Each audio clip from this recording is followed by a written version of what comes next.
For 30 years, Johnny Carson was the unflappable king of late night, able to charm presidents, calm starlets, and trade witty banter with comedians. But even he sometimes faced guests who went completely off the rails. Behind his famous smile were moments of chaos when celebrities ignored talk show norms, creating raw television magic that would be impossible today.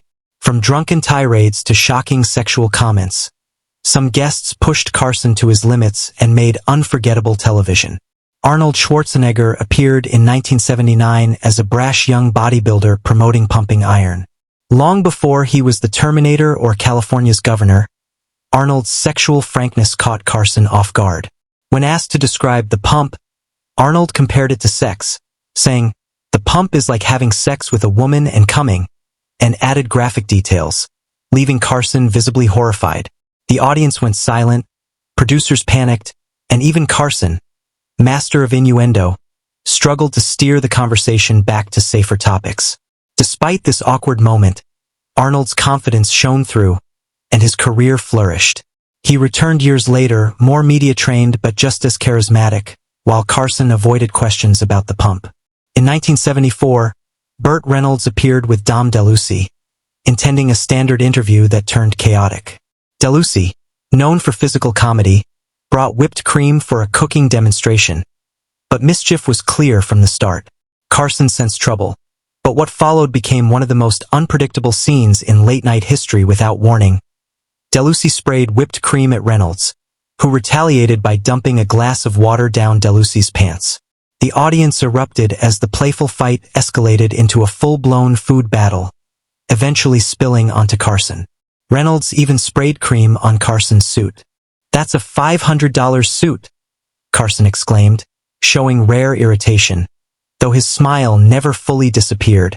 By the end, the set was soaked, the carpet ruined, and the host's expensive suit destroyed. With 3 more guests scheduled, the cleanup delayed the next segment, forcing NBC to extend the commercial break. Carson muttered to his producer about never booking Friends again. Later, Reynolds sent a replacement suit and DeLuise a carpet cleaner. Carson referenced the chaos in his next monologue with a joke about Swiffers and steamers. Despite the mayhem, both returned to the show, though never together. Hungarian-born actress Zsa Zsa Gabor, known for glamour and outrageous stories, stunned Carson when she pulled a gold bikini from her purse, claiming it was what she wore when meeting her 4th or 5th husband. She recounted romantic escapades, naming several famous men who admired her, and even insisted Carson hold the bikini top against his chest. Carson tried to steer the conversation, but Gabor ignored conventional boundaries entirely.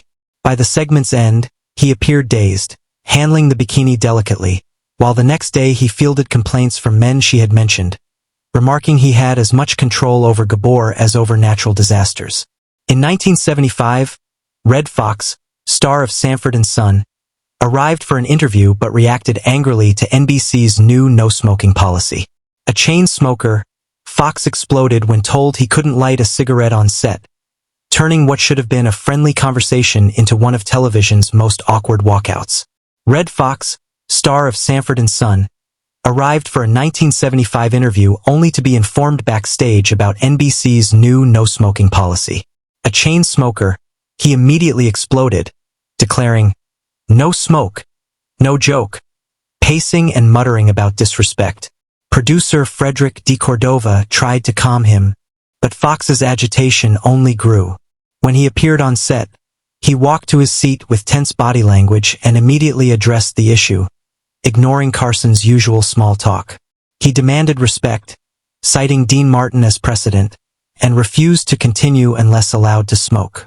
Carson tried humor, suggesting they might sneak outside after the show, but Fox stood abruptly, stating, "No, man, this is wrong. I don't perform where I'm not respected," and walked off mid-interview. The audience gasped, and Carson, visibly shocked, quipped to Ed McMahon about cutting to a commercial early. Behind the scenes, producers were panicked, and NBC executives were furious. The incident became legendary, a rare live walkout, and would sour relations between Fox and Carson for years. Truman Capote's appearances later in the 1970s were another challenge. Once witty and engaging, he had by then fallen into a decline marked by alcohol and drug use. On one visit, he walked unsteadily to his chair, slurring speech and staring unfocused at the studio. Carson, initially shocked, composed himself and began with questions about Capote's writing. The interview soon became a rambling, nearly incoherent monologue as Capote referenced people who weren't there and events that hadn't happened. At one point he discussed Perry Smith, his in cold blood subject, in the present tense despite Smith's execution years earlier.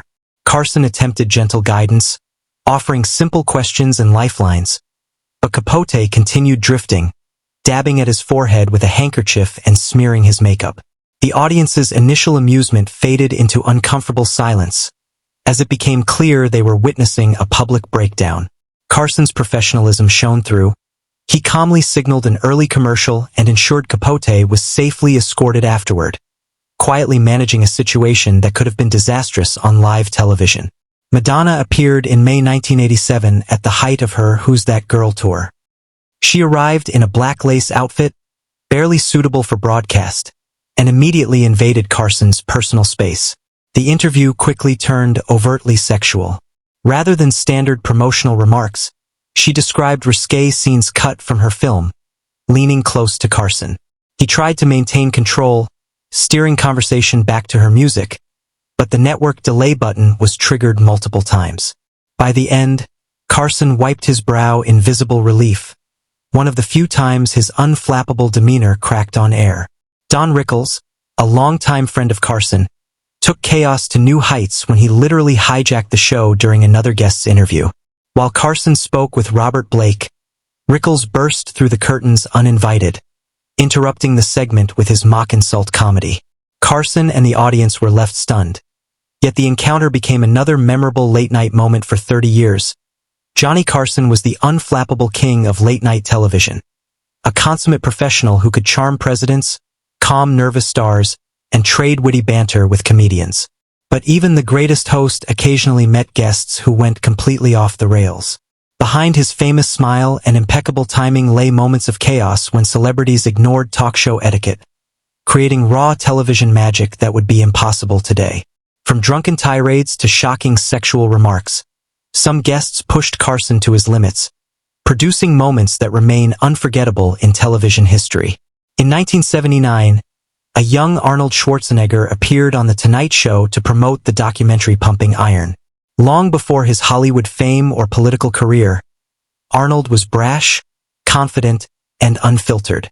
Carson, comfortable with athletes, began with standard questions about training regimens and competitions, only to be blindsided when Arnold described the sensation of the pump in sexual terms. "The pump is like having sex with a woman and coming," Arnold declared, continuing with graphic details comparing muscle engorgement to orgasm. The audience fell silent. Carson, master of innuendo himself, visibly recoiled, tugging at his tie in nervous discomfort. Despite attempts to redirect the conversation to Schwarzenegger's competitive achievements, the young bodybuilder remained oblivious to the social boundaries he had shattered. Behind the scenes, producers were in panic mode, and network executives called frantically. When the segment ended, Carson turned to Ed McMahon and quipped, "I think we just got pumped in a way the FCC isn't going to appreciate." The audience eventually laughed at Carson's visible discomfort, and though Arnold wouldn't return for several years, his unfiltered charisma foreshadowed his future success. In 1974, Burt Reynolds appeared alongside comedian Dom DeLuise for a segment that began as a standard interview but quickly descended into chaos. DeLuise brought a can of whipped cream, supposedly for a cooking demonstration, but mischief was clearly on the menu. Without warning, he sprayed Reynolds, who retaliated by dumping a glass of water down DeLuise's pants. The audience erupted as the playful fight escalated into a full-blown food battle, eventually spilling onto Carson himself. Reynolds grabbed the can and sprayed the host directly across his suit. "That's a $500 suit," Carson exclaimed, a rare moment of genuine irritation. By the end, the set was soaked, the carpet ruined, and the host's suit destroyed. With 3 more guests scheduled, The cleanup delayed the next segment, forcing NBC to extend the commercial break. Carson muttered to his producer about never booking Friends again. Reynolds and DeLucy later sent a replacement suit and industrial-strength carpet cleaner. Carson referenced the chaos in his next monologue with a joke about Swiffers and steamers.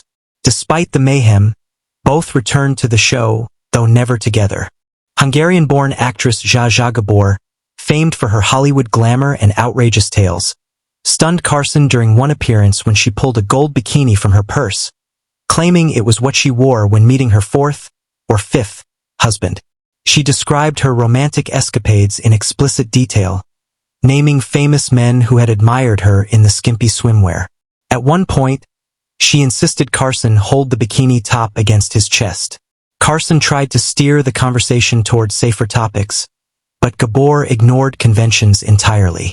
By the segment's end, Carson appeared dazed, handling the bikini delicately while the audience roared with laughter. The following day, he received calls from the men Gabor had mentioned, responding with characteristic wit. "I have as much control over Zsa Zsa Gabor as I do over natural disasters." In 1975, Red Fox, star of Sanford and Son, arrived for an interview only to be informed about NBC's new no-smoking policy.